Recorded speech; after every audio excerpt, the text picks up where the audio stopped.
if I'm not mistaken, you were nominated as one of Guitar Player Magazine's top 20 most extraordinary female guitarists, and Revolver Magazine's hottest chicks in hard rock. This actually, she always denies it. She says it's not true at all. She always tells everyone it's a typo. But actually, in this month's Revolver magazine, Kimberly is number 7 hottest chick in hard rock out of 25. So pretty sweet. She's at least 5% hotter than like number 8. I'm 5%. Yeah. Oh my gosh. And how did that make you feel? I'm kind of dumbfounded by those claims. I mean, the guitar player thing, just wow. I never thought anyone would ever say I was a good guitarist, even mediocre guitarist. And so to be on a list with some of these classic women in music just absolutely blew my mind. I have a lot of respect for everyone on that list, and it's like everyone on the list is amazing. You know, it's Bonnie Raitt and Joan Jett and Nancy Wilson from Heart. Yeah. You know, like they're all these like legendary guitarists, and then there's Kimberly. So it's like, yes, super awesome. I happen to agree. I think that she absolutely is one of the best guitarists, male or female. Oh, you know that's not true. Oh, it is true. I feel unworthy. You know, I feel so unworthy of it. And then the hottest chicks thing, obviously. You know, I grew up being the invisible one. I was never considered a hot chick. You know, I'm not one of those girls, and so to be put on it's literally a list, we're numbered, but to be included in something like that, it's just something that I had never fathomed.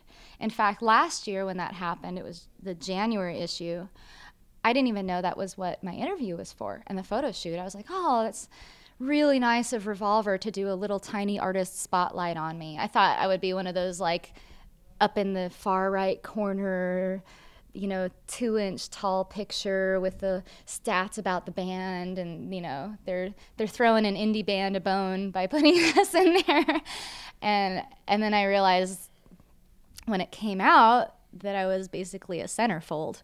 I was like, what?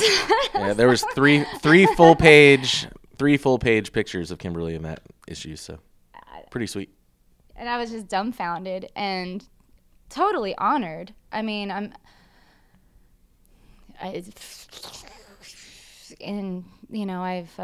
actually recently had surgery to look more like a baby chicken, and I've been feeding on grubs and corn feed, and so the chick thing. Being called a chick is absolutely spot on. Yeah, and she also hangs out under a heating lamp. Yeah, so I am a hot chick. Really hot, yeah. Really, you know, because in order to hatch me out of my egg, we had to have one of those heating lamps and a little incubator. Yeah, well, and also, you know, there's a lot of chicken McNuggets right around under the lamp, too, that she can draw from her inspiration from. Yeah, a lot of my best friends. What is the online RPG Adventure Quest Worlds? I get that one? Yeah. Adventure Quest Worlds is a video game by Artix Entertainment. It's an online, you know, role-playing game, whatever, MMORPG, whatever. Massively multiplayer online role-playing game, I think is what that stands for. Marshmallow. It stands for marshmallows. Marshmallow maniac. Machine. Mouses. Okay. Mouses is the pluralization of mice. Mm-hmm. Right. If you have multiple mice, that's mouses. Yeah. The game is it's really awesome, and we're villains in it, and Kimberly is the 6th Lord of Chaos, and all the kids have to log on and fight Kimberly and kill her and stuff. And so we always get these kids that come to the show. You know, it's like we always play these metal shows, so it's always these like biker dudes and guys with long hair and spikes everywhere, and then there's some, you know, little kid comes up. sorry I had to beat you up in the game. No, they'll straight up come up to the merch table with like all sorts of people around and say, I enjoyed killing you. And everybody's like, whoa, that little kid is hardcore. Right? Or totally nuts. Yeah. And then I'll high five them for it, and then everybody's really confused. Mm-hmm. But that's what's going on when you see that. But we wrote this song called Battle On! And it's sort of a tribute to our friends who make the game, Artix and Cicero and the whole crew at Artix Entertainment. And we've done several little musical projects for the game and some of their other games like Pony versus Pony. Ponies and ponies and ponies and ponies. And it goes like that for like 5 minutes straight. Mm-hmm. And you know, little appearances and events and stuff like that. And there's definitely more to come. We just love collabing with Artix and his geniuses. And the other cool thing about that is that if you look on our YouTube videos, you know, the views are coming from, you know, the Philippines and Indonesia and Brazil and all of these places all over the world, you know, and when we log on to Facebook, you know, we get a lot of our fans are just from all over the world, and that's thanks to this game. So pretty cool. And how could somebody find the game if they wanted to play? AQ.com. 2-letter domain for the win. And one more thing, one last question. What's next on the list, maybe after this tour for One-Eyed Doll? It's good to be specific. I'm going to take a shower after this tour. I'm going to take a shower. Mm-hmm. I'm probably going to even wash my hair.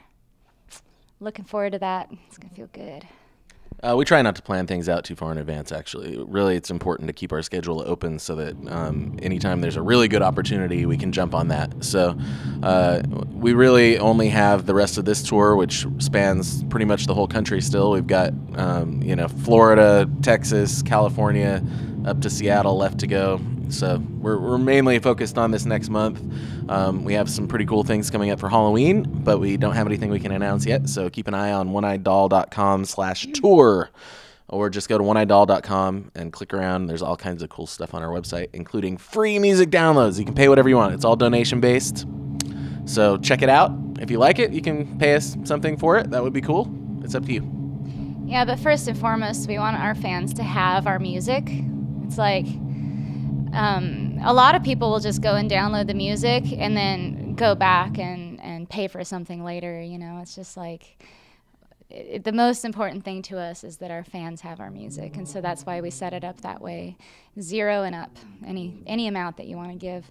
And but yeah, there are lots of albums that we don't even have on our merch table because we're sold out of the discs that you can still get on our website, and the singles and stuff like that. But yeah, we're pretty day to day as far as our plans right now. We're sort of in this phase of our careers where these opportunities happen, and it's like you got to just take it last minute sort of stuff.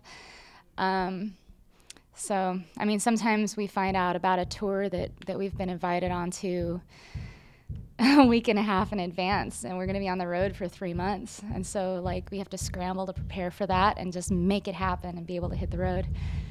So we're kind of pirates. It sounds like a good plan. Well, thank you guys for talking to me. Yeah, the original Brad. Yes. B. No, it's not a B. I am the original Brad, and you're listening to WLJS Metal.